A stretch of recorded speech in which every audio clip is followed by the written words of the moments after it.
So here we have the Hyundai Tucson on a 19 plate. I'm going to start off by showing you inside the boot, and then we'll hop in and run through some controls on the inside of the car from there.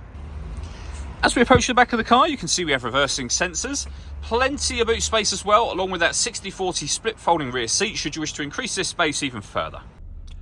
Okay, now that we're inside the car, we're going to start with the dials. On the left-hand side, we have the rev counter and coolant temperature gauge. And over on the right-hand side, the speedometer and fuel gauge. In the middle, you can see the total miles for the car. They are 23,187. The information displayed above that can be changed using buttons on the steering wheel. For example, you've got the digital readout for the speedometer, as well as various bits of trip computer information. And there are other menus available too. So satellite navigation, vehicle systems, and then user settings. And the buttons that I was using to do that are just here. We have cruise control over that side as well. Over on the left-hand side, stereo and phone controls. The phone controls can only be used after you pair the phone up to the car, and that is done over on the touchscreen in the center just here. If you go all menus, you will then see phone just here. Hit that and you'll be able to pair your phone from there. You can also see up here the various options for listening to your music, one of which is the radio, of course. We've got DAB, FM and AM radio available to us. If you want to listen to your own music, you can do so here. It's greyed out at the moment because nothing is connected. You can connect up an auxiliary device, a USB device. Once you paired your phone, you can also stream your music wirelessly via Bluetooth audio. And if you connect your smartphone up via its USB cable, we have Android Auto and Apple CarPlay available as well. We've also got satellite navigation access just there.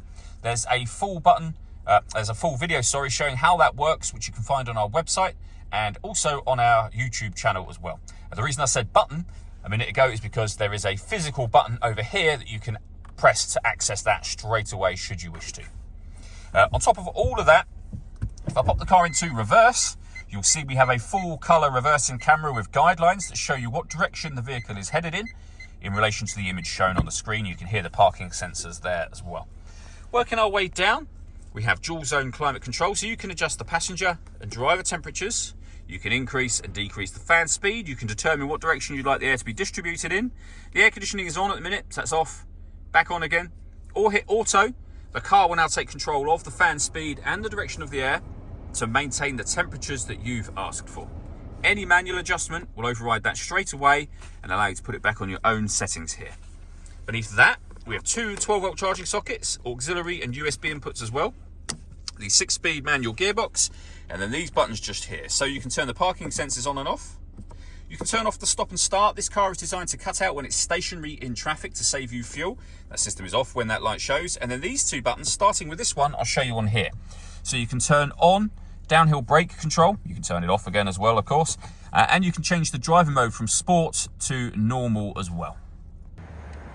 All that leaves me to say is thank you for taking the time to watch this video. If you'd like to come and see the car in person and have a test drive, please feel free to call either of our MJA sites. We'd love to hear from you soon.